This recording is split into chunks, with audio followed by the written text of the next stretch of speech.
اسمعوا صوت السماء۔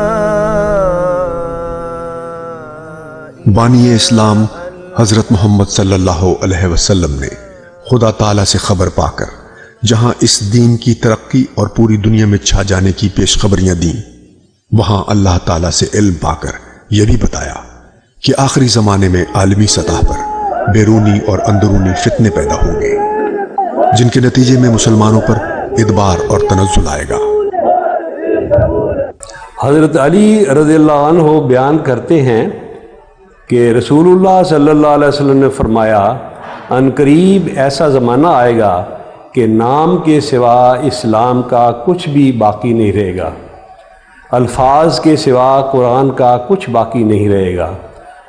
ان کی مساجد بظاہر آباد ہوں گی مگر ہدایت سے خالی نظر آئیں گی۔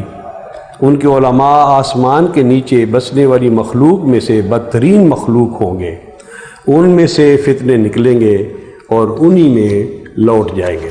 رسول اللہ صلی اللہ علیہ وسلم نے فرمایا کہ میری امت پر بھی وہ حالات آئیں گے جو بنی اسرائیل پر آئے تھے، جن میں ایسی مطابقت ہوگی جیسے ایک پاؤں کے جوتے کی دوسرے پاؤں کے جوتے سے ہوتی ہے۔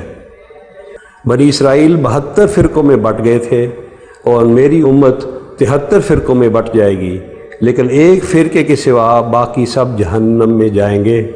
صحابہ نے پوچھا، یہ ناجی فرقہ کون سا ہے؟ فرمایا، جس حالت پر میں اور میرے صحابہ ہیں اسی حالت پر وہ ہوں گے۔ یعنی جو کیفیت، جو حالت آن حضور صلی اللہ علیہ وسلم اور صحابہ کی تھی کہ نمازوں کی اجازت نہیں تھی، اذان دینے کی اجازت نہیں تھی، طرح طرح کی پابندیاں لگی ہوئی تھیں، اس فرقے پر بھی اسی قسم کی پابندیاں لگ جائیں گی۔ جاء المسيح جاء المسيح